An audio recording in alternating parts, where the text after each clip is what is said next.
Hello students, good morning. How are you? Are you fine? Okay. आज की class में हम मैकेबिटी द मिस्टी कैट का objective section की बात करने जा रहे हैं।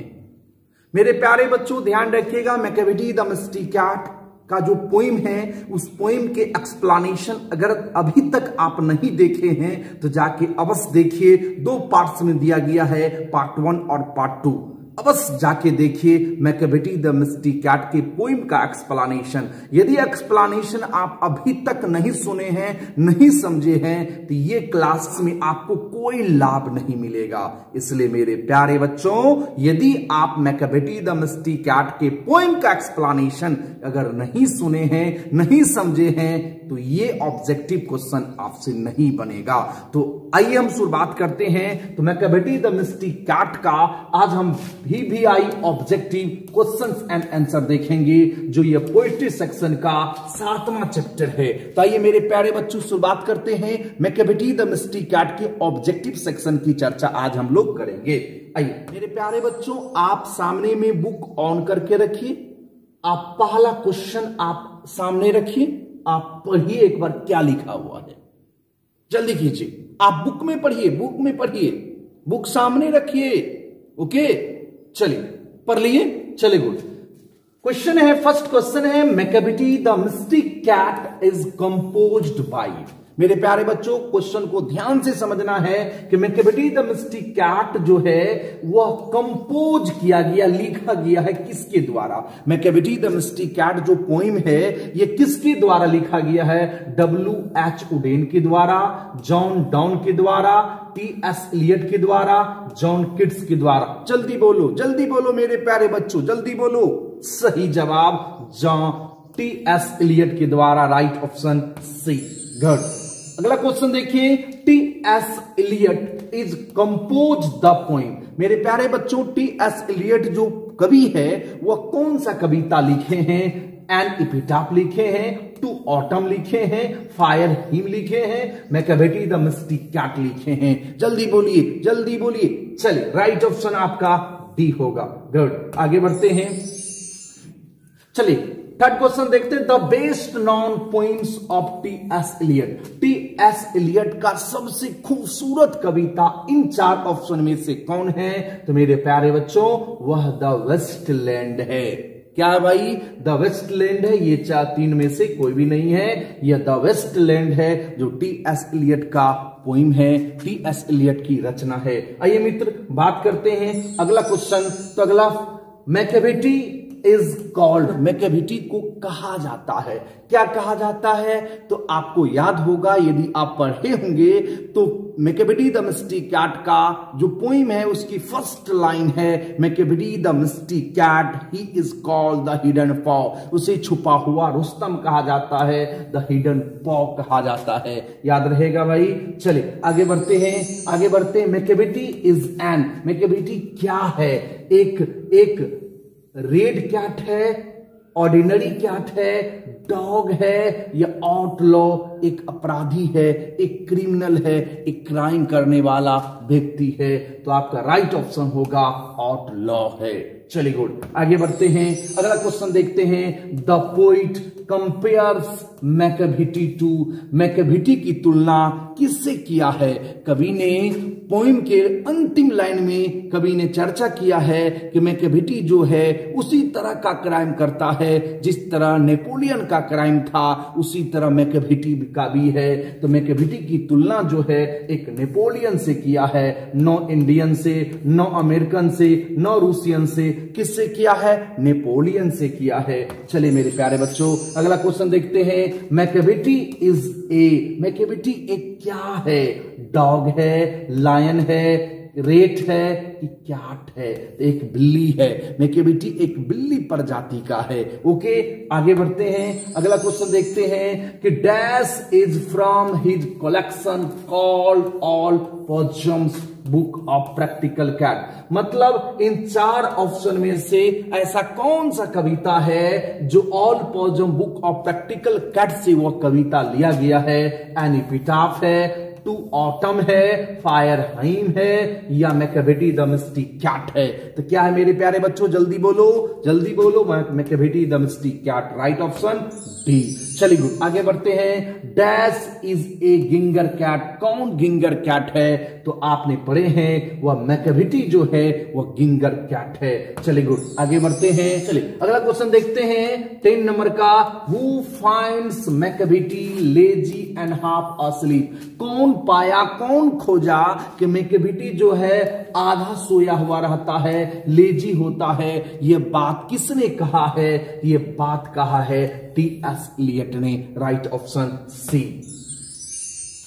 Macavity is full of, Macavity कौन चीज से भरा हुआ है? तो वह डिसिटफुलनेस से, स्वैभिटी से भरा हुआ है, डिसिटफुलनेस से भरा हुआ है। मित्र, यदि आप पोइम पढ़े हैं तो आपको पता होगा वह कौन चीज से भरा हुआ? डिसिटफुलनेस से, धोखाओं से, धोखाधड़ी से भरा हुआ है।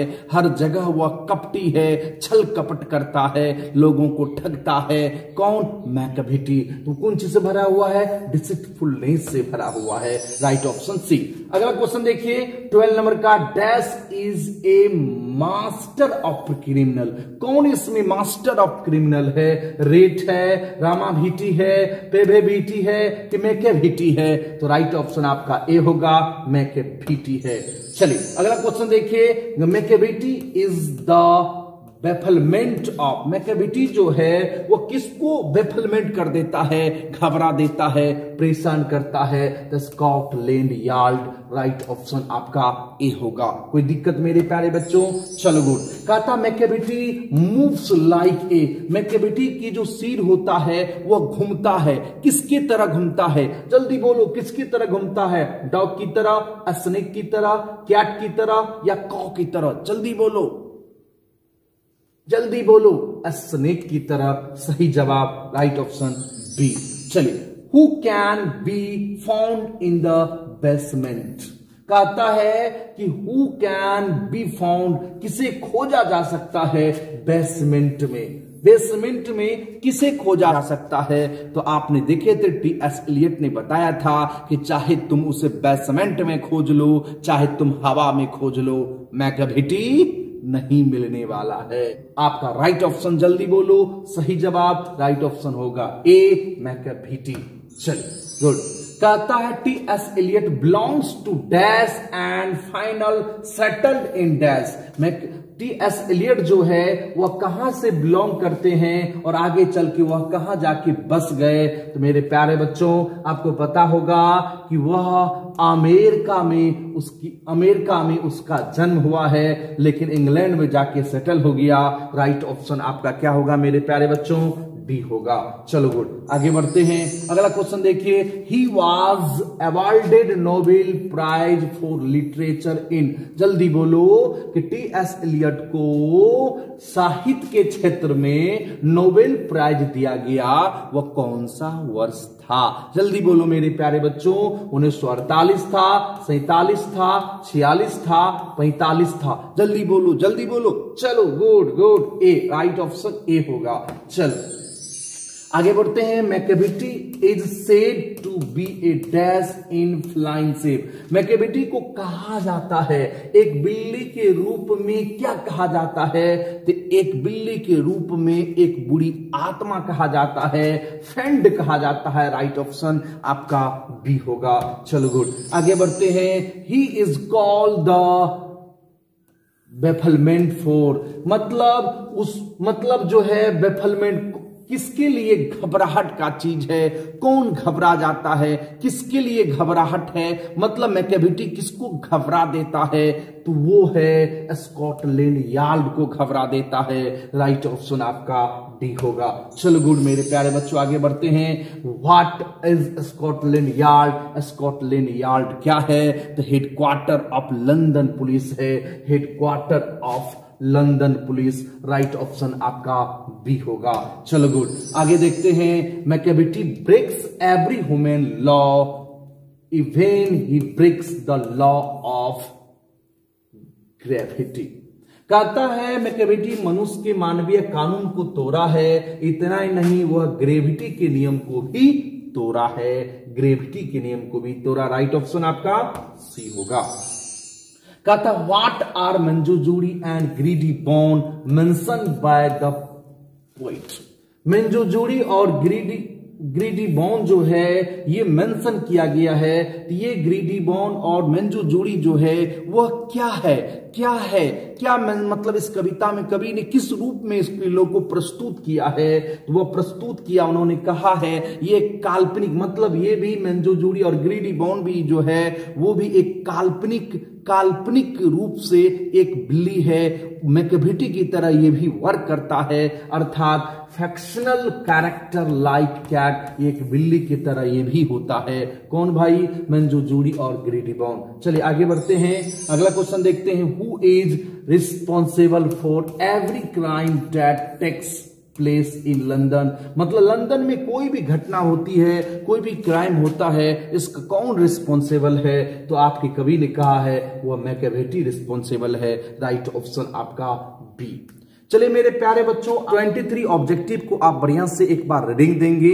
जिस क्वेश्चन में दिक्कत होगी आप कमेंट करेंगे, आपको जरूर उसकी जवाब मिलेगा। लेकिन मेरे प्यारे बच्चों, आप यदि पोइम का एक्सप्लेनेशन नहीं समझे हैं तो आपको ऑब्जेक्टिव में दिक्कत होगा।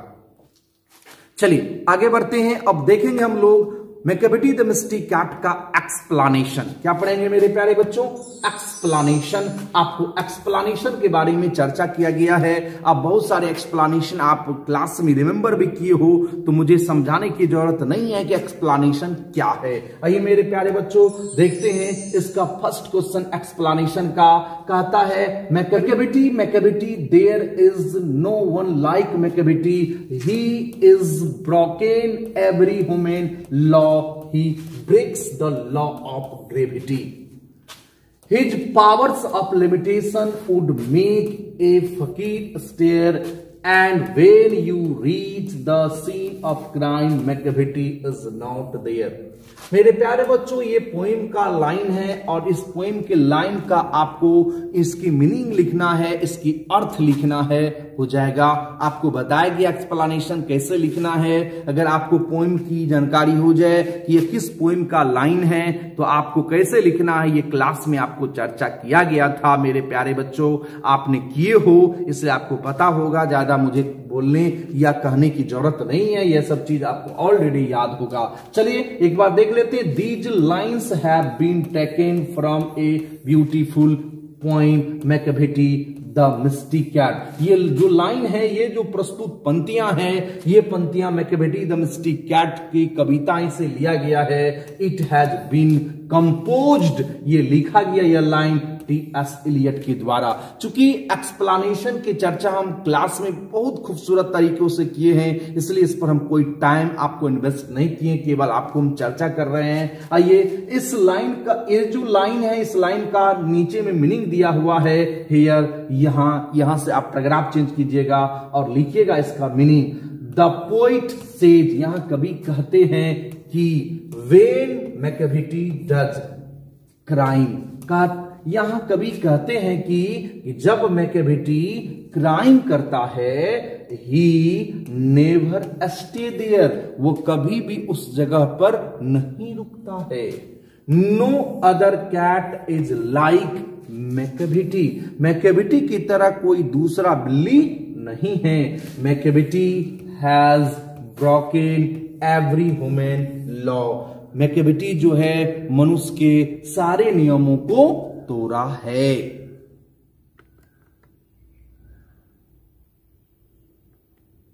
मैकबेटी जो है मनुष्य के सारे नियमों को तोड़ा है। एज वेल एज, जैसे द लॉ ऑफ ग्रेविटी, वह ग्रेविटी के नियम को भी तोड़ा है। And when you reach the place of crime, जब घटना स्थल पर जब तुम पहुंचोगे, तो then Macavity is not there, वहां मैकेविटी नहीं मिलता है। तो मेरे प्यारे बच्चों, ये जो आपका मैकेविटी द मिस्टी कैट की पोइम का ये पोइम का एक्सप्लेनेशन है, इसे आप जरूर रिमेंबर कर लेंगे, क्योंकि ये आपका एक्सप्लेनेशन आपको बिहार बोर्ड 4 मार्क का पूछता है। चलिए मित्र, इसकी हम देखते हैं, कुछ शॉर्ट क्वेश्चन है, 2 शॉर्ट क्वेश्चन है, वो भी देख लेते हैं। पहला शॉर्ट क्वेश्चन देखिए, कहता why does the poet called Macavity a misty cat. कहता है why does the poet called, कभी क्यों कहते हैं मैकेविटी को, कभी क्यों कहते हैं मिस्टी कैट, मतलब मैकेविटी को क्यों एक रहस्यमय बिल्ली कभी कहते हैं। तो आइए, द पोइट कॉल्स, कभी कहते हैं, मैकेविटी को कहते हैं, क्या कहते हैं, एक मिस्टी कैट कहते हैं, अर्थात कभी मैकेविटी को एक मिस्टी कैट कहते हैं, क्योंकि because it leaves the place, क्योंकि मैकेविटी क्या करता है, स्थान को छोड़ देता है, इमीडिएटली तुरंत ही छोड़ देता है, आफ्टर कमिटिंग द क्राइम, मतलब घटना करने के तुरंत बाद, कोई घटना किया और घटना करने के तुरंत बाद वहां से लुप्त हो जाता है, गायब हो जाता है, किधर गया पता नहीं, इसलिए मैकेविटी को मिस्टी कैट कहा जाता है। ये शॉर्ट क्वेश्चन है मेरे प्यारे बच्चों, 2 मार्क का बिहार बोर्ड में पूछता है, इसलिए आप इसे रिमेंबर कर लेंगे, हो जाएगा। चलिए गुड। आगे देखिए, अगला क्वेश्चन है, why is Macavity called a criminal, Macavity को क्रिमिनल क्यों कहा जाता है। कभी कह रहे हैं कि मैकेविटी को क्रिमिनल क्यों कहा जाता है, तो आइए इसकी जवाब देखते हैं। He is a smart cat, Macavity जो है एक स्मार्ट कैट है। He always does mysterious thing, वो हमेशा अद्भुत घटना को प्रस्तुत करता है। कौन, Macavity. He always makes crime, वो हमेशा क्राइम करता है, but never be present there, परंतु वह कभी भी उस स्थान पर उपस्थित नहीं होता है। मेरे प्यारे बच्चों, आपने ऑब्जेक्टिव देखे, 23 ऑब्जेक्टिव देखे, उनको आप प्रैक्टिस करो, उनको रीडिंग दो, उनको समझो, ऑप्शन को खोजो। अगर दिक्कत होता है तो फिर हम आपको बताएंगे, कमेंट करो, बताया जाएगा। उसके बाद आपने एक एक्सप्लेनेशन देखे, उनको भी आप रिमेंबर कर लेंगे। आप कहोगे सर एक ही एक्सप्लेनेशन इस पोएम से रहेगा, नहीं, और भी एक्सप्लेनेशन आपको दिया जाएगा जो हम आपको आगे देंगे। उसके बाद आपने 2 शॉर्ट क्वेश्चन देखे, उस दोनों शॉर्ट क्वेश्चन को आप रिमेंबर कर लेंगे। आपको के सर 2 ही शॉर्ट क्वेश्चन, नहीं और भी है, आपको आगे मिलेगा। पहले जितना दिया गया है इतने को आप रिमेंबर करो। ओके प्यारे बच्चों, अब अगले क्लास में मिलेंगे। अगला पोइम 8 नंबर का जो पोइम है, उस पोइम को हम लोग पढ़ेंगे। तो आज के लिए हम लोग विदा ले, आज के लिए गुड नाइट।